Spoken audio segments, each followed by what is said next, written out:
'twas the night before Christmas, when all through the house not a creature was stirring, not even a mouse.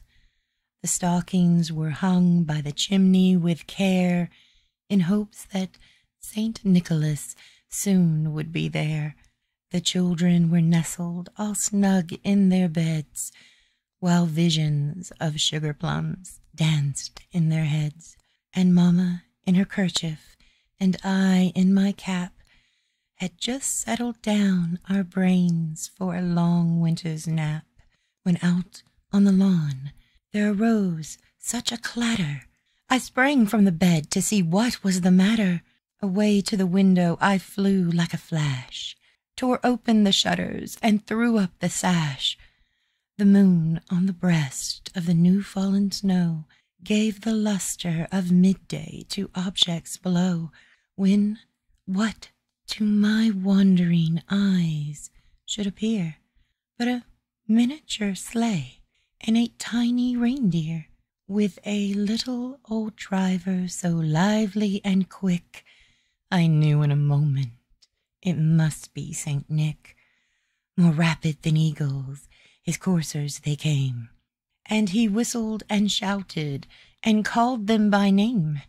Now Dasher, now Dancer, now Prancer and Vixen, on Comet, on Cupid, on Donner and Blitzen, to the top of the porch, to the top of the wall. Now dash away, dash away, dash away all, as dry leaves before the wild hurricane fly, when they meet with an obstacle, mount to the sky.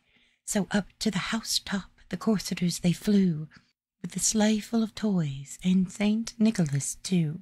And then in a twinkling I heard on the roof the prancing and pawing of each little hoof, as I drew in my head and was turning around. Down the chimney Saint Nicholas came with a bound. He was dressed all in fur from his head to his foot, and his clothes were all tarnished with ashes and soot. A bundle of toys was flung on his back, and he looked like a peddler just opening his pack. His eyes, how they twinkled, his dimples how merry, his cheeks were like roses, his nose like a cherry, his droll little mouth was drawn up like a bow, and the beard of his chin was as white as the snow.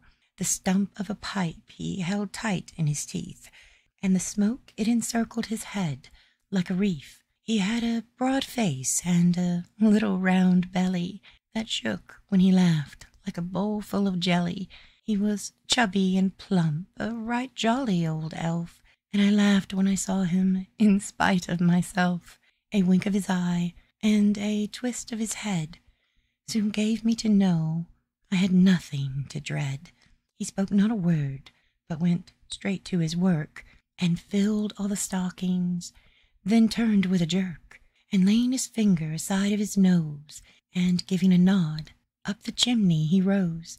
He sprung to his sleigh, to his team gave a whistle, and away they all flew, like the down of a thistle. But I heard him exclaim, ere he drove out of sight, "Happy Christmas to all, and to all a good night."